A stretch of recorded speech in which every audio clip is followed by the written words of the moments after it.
Olá! A psicologia, ciência que estuda o comportamento e as funções mentais, como pensamentos, emoções e sentimentos, completou, nesta última semana, 56 anos como profissão regulamentada por lei no Brasil, com status de atividade na área de saúde tão necessária no dia a dia hoje, em um mundo onde as coisas acontecem freneticamente, como o ar que se respira. E como atua nesse mundo um profissional formado em psicologia? Para responder essa e outras questões, a convidada do Mais neste domingo é a psicóloga Fernanda Santos, especialista em saúde mental com licenciatura em psicologia clínica. Fernanda, muito obrigado por estar aqui para a gente conversar sobre esse assunto. Obrigada. Tá? E eu gostaria de iniciar por uma coisa que está assim, criando comoção, não só no Brasil, mas internacionalmente. Hoje não existe mais notícia local. Foi aquele suicídio, né, suposto suicídio de um garoto de 9 anos, porque parece que ele se assumiu, descobriu que era homossexual. Como é que você, como profissional dessa área de psicologia, entende um assunto desse, uma questão dessa? Existem diversos fatores ou diversos motivos que podem mobilizar, né, as pessoas ao suicídio. Infelizmente, esse é um assunto que a gente realmente precisa falar, porque é um assunto de calamidade pública, né? O suicídio, ele afeta não só o indivíduo quando ele consegue concretizar o ato, mas ele também afeta muitas pessoas em volta daquele ser, né, que chegou até o ato, enfim. Mas o suicídio, ele envolve o sofrimento humano, né? Então, quando alguém chega a cometer o ato, é porque ela tentou suportar o seu sofrimento psíquico, o seu sofrimento, né, de diversas formas, vivendo a vida da maneira que podia, suportando e chegando à conclusão de que não conseguia mais suportar. Então, é importante também a gente estar pontuando que o suicídio ele pode passar por todas as classes sociais, mas também todas as etnias. Existem indígenas, existem crianças... Quer dizer, 9 anos. Que cometem suicídio. É muito cedo, né? A pessoa toma uma decisão dramática como essa, né? Ainda mais... E hoje o assunto ganhou uma dimensão muito grande, porque é um assunto político também, né? Que sendo tratado politicamente, homofobia. Alguns candidatos abordam essa questão da saúde mental como proposta, justamente para poder estar... Sabem que a demanda é muito grande, a necessidade ela é urgente, cada vez mais aumenta o índice de depressão. Depressão é depressão, suicídio é suicídio. Algumas pessoas que têm depressão, elas realizam e concretizam o ato do suicídio. E alguns não estão necessariamente em depressão para concretizar, mas percebem que chegaram num nível de sofrimento muito profundo e não conseguem suportar viver ou se perceber nesse mundo suportando toda essa dor e querem acabar a dor e acreditam equivocadamente que o suicídio é a única estratégia, a única saída. Mas as crianças sofrem, né? As crianças têm sentimentos e algumas vezes quem está em volta, o adulto que é responsável por essa criança ou pelas crianças que estão em sofrimento, podem até perceber, mas tira por menos acreditando que é apenas uma criança, isso não é nada demais, vai passar. Então, assim, elas também precisam de cuidado, precisam da escuta, saber por que esse sofrimento, que sofrimento é esse, qual a origem desse sofrimento. Se ele está sendo vítima de algum preconceito, algumas crianças são vítimas de bullying na escola, né? Então, assim, diversos são os fatores que mobilizam alguém ao ato em si, né? Mas é algo que realmente é necessário a gente tá repensando. Quando a gente percebe alguém que está muito assim, né, recolhido, muito isolado, cabisbaixo, não está se alimentando adequadamente, ou está comendo demais, ou comendo menos, ou nem comendo, deixou de fazer as atividades ou aquilo que gostava de fazer antes. Você sabe que isso aí está vitimizando também a mãe. Através das redes sociais, onde a crueldade também existe, ela está recebendo mensagens dizendo que ela foi culpada pelo suicídio do filho, né? Coitada, a mãe também, quer dizer, ainda tem a perda do filho e ainda vem essas acusações via internet, que a pessoa não escapa, né? Porque o telefone está lá, pim. Infelizmente, né? Os familiares, eles são peças, são quesitos fundamentais para quem se apresenta em sofrimento no momento. Quando eu tive a oportunidade de fazer a especialização em saúde mental, uma das coisas que mais me chamava a atenção não era nem só a questão da vertente da medicação, mas era a importância da família.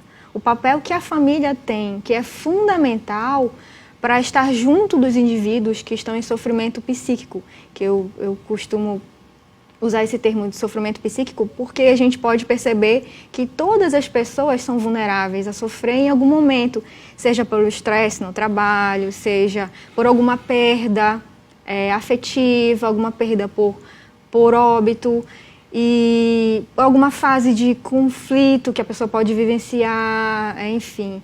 Diversos são os fatores que podem levar alguém não só ao conflito, mas também ao sofrimento. Então a gente precisa entender que a família tem esse papel fundamental de estar junto, de apoiar, de encaminhar, não de ser o agente punidor, acusador, agressor, mas daquele que procura se dispor, estender a mão, compreender, auxiliar, ir junto quando a pessoa for procurar auxílio profissional especializado. Né? Ou seja, sem a família, a vida fica mais difícil, né? Fica mais complicado. Então, inclusive, eu tive procura de gente que precisava de atendimento psicológico e a pessoa colocou para mim uma dificuldade. Ela estava sozinha. Ela morava sozinha e estava sozinha. E para fazer um atendimento psicossocial, que é no Centro de Apoio Psicossocial, que é o CAPS, que é de rede pública, e lá eles fazem atividades diversas. Já tive a oportunidade de trabalhar em CAPS. Existe terapia ocupacional, existe atividade esportiva, existe o atendimento psicológico, o atendimento psiquiátrico, existem oficinas. Como é o acesso? O acesso é pela rede pública. A pessoa como é que faz? Chega lá? Então, a pessoa leva a documentação necessária, né, que são as documentações básicas de residência, identidade, e ela preenche um cadastro para poder iniciar, né? Faz uma avaliação pelos profissionais. Tem também a assistente social que presta o serviço ali, auxiliando o indivíduo nessas questões, partes sociais. Então, assim, é bem interessante. Mas, voltando para essa questão da cliente, né? Ela me solicitou o atendimento porque ela estava com dificuldade, porque um dos quesitos que se tem para que esteja sendo acompanhado no CAPS, por exemplo, é que tenha o acompanhamento da família. E eu tentei explicar para ela, realmente é necessário, porque se a pessoa entra num estado de alteração, num estado de crise em si, e ela precisa ser medicada, precisa ser sedada para tentar manter mais um controle da questão da crise que ela está vivenciando. Então, aí precisa ter alguém que responda por ela, né, nesse momento que ela está vulnerável por conta das medicações. Mas, assim, é interessante para a gente pensar o quanto que é fundamental o papel da família, né? Natural que, às vezes, a família seja cobrada, quando, infelizmente, alguém comete o ato.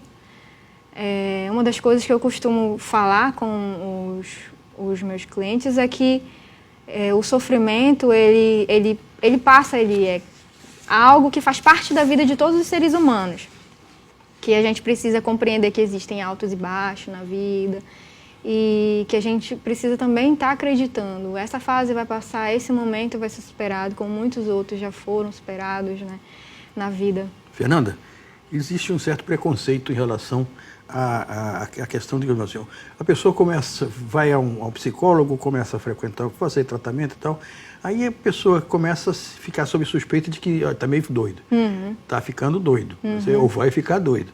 Então existe também esse carimbo, né, social em relação à pessoa que procura como recurso o atendimento médico psicológico. Ainda existe, infelizmente, né? Sei. A nossa mente, ela não é uma máquina. E do mesmo jeito que as máquinas paralisam para fazer manutenção, o cérebro, que é responsável por todos os órgãos nossos vitais. Imagina, você está dormindo, você continua respirando, o coração continua batendo, você sonha. Então, tudo isso, quem está fazendo funcionar é o cérebro. Ele precisa, algumas vezes, de um momento de descanso, de liberar um pouco das informações que estão sobrecarregando a memória, como também um pendrive. Às vezes ele está no limite, né, da memória dele. A gente precisa fazer o quê? Excluir uns arquivos que não são necessários para a gente poder fazer uso dessa memória. E eu falo não só da memória do cérebro, mas eu falo do funcionamento, né, da funcionalidade da nossa mente. A gente precisa, às vezes, dar vazão a informações, conteúdos, coisas que são tóxicas para as nossas emoções, que intoxica a nossa vida, né, a amargura, o rancor, né, a tristeza que ela se alimenta dessas questões todas. Então, assim, algumas vezes não está sendo tão fácil para um indivíduo liberar os excessos de amargura, de sofrimento, de pensamentos negativos e até pensamentos destrutivos e trágicos, e precisa de ajuda de um profissional. Mas então, infelizmente, algumas pessoas acabam dando um jeitinho e convivendo, né, com aquela sobrecarga na sua mente, com aquele alto índice de estresse, alto índice de sofrimento ou de conflitos existenciais, e acaba levando por conta, não, eu não estou, né? Eu sou são mentalmente, então eu não vou procurar um profissional. Mas a ideia é justamente de a gente estar aqui hoje, junto com você, agradeço a oportunidade, é para a gente estar enfatizando que a gente precisa buscar o profissional para não chegar no nível do adoecimento, ou seja, para prevenir. E tem até aquele chavão, né, que é bem conhecido, é melhor prevenir do que remediar, né? Fernanda, vamos fazer um intervalo. Na volta, eu queria te propor o seguinte, uma informação que eu tenho aqui. Considerando ainda que no Brasil, em 2016, cerca de 200 mil pessoas foram afastadas do mercado de trabalho devido a transtornos mentais. Isso sempre aconteceu, né? O camarada tem um PROC lá, e é afastado para fazer tratamento. Mas parece que isso aí está com o estresse da vida moderna, o crescimento, as pessoas estão aumentando esse número de pessoas que estão tendo que sair do trabalho para fazer tratamento mental. Mas depois do intervalo a gente fala sobre isso. Aí eu queria te perguntar. O Mais volta já já.